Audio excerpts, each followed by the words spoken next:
अंधी का बेटा। एक कस्बे में एक विधवा अंधी औरत रहती थी। उसका एक बेटा था जिसके पालन पोषण की सारी जिम्मेदारी उसके कंधों पर थी। वे अपने बेटे को पढ़ा लिखा कर बहुत बड़ा आदमी बनाना चाहती थी। इसलिए उसने दाखिले कस्बे के सबसे अच्छे स्कूल में किया। वे दिन रात मेहनत करी ताकि बेटे की स्कूल की फीस दे सके। लड़के के स्कूल के बच्चे उसकी माँ के बारे में जानते थे। वे सब उसे अंधी का बेटा कहकर चिढ़ाते थे। लड़का इससे बहुत परेशान था। उसे अपनी माँ पर शर्म आने लगी थी। वह उसके साथ कहीं भी आने जाने से कतराने लगा था।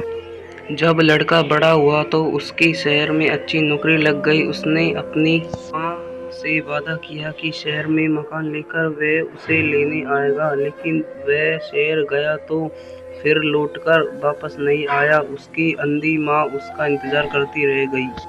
कई महीने बीत गए, लड़के की कोई खबर नहीं आई। अंधी एक दिन उसने नहीं रहा कि और वे बेटे से मिलने शहर पहुंच गई। पहुंचते पहुंचते वे बेटे के ऑफिस पहुंची। वह सिक्योरिटी गार्ड ने उसे रोके दिया।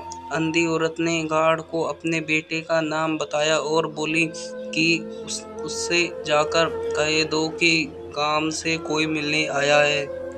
गार्ड ने जाकर उसके बेटे को बताया। बेटे ने ऑफिस की खिड़की से देखा तो उसे अपनी माँ के गेट के बाहर खड़ी नजर आई। वह ऑफिस में सबसे सामने अपनी माँ की वजह से शर्मिंदा नहीं होना चाहता था।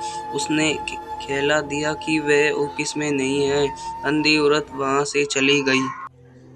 शाम को वह लड़का ऑफिस से घर जाने के लिए निकल। रास्ते में एक जगह काफी भीड़ जमा थी। वह अपनी गाड़ी रोककर भीड़ के पास पहुंचा और तो बीच सड़क पे अपनी माँ को मारा पाया।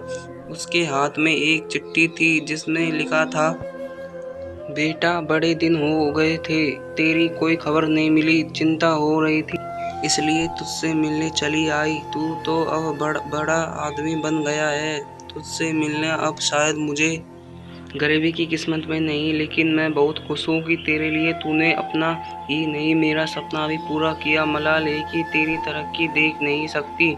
काश बचपन में तेरी आंखों में सरिया ने घुसा होता तो तुम्हें अपनी आंखों ने देनी पड़ती होती तो तेरी तरक्की अपनी आंखों से देखकर सुकून से मरती। तेरी अंधी माँ। ये पढ़कर लड़का फूट कर रोने लगा। जिस अंधी माँ पर उसे शर्म आती थी, उसने उसके लिए कितना बड़ा बलिदान किया था। वह आत्मा गिलविन से भर उठा और जिंदगी भर खुद को माफ नहीं कर पाया। तो दोस्तों, आपको कैसी लगी ये कहानी हमको कमेंट में ज़रूर बताएं और हमारे चैनल को सब्सक्राइब करें।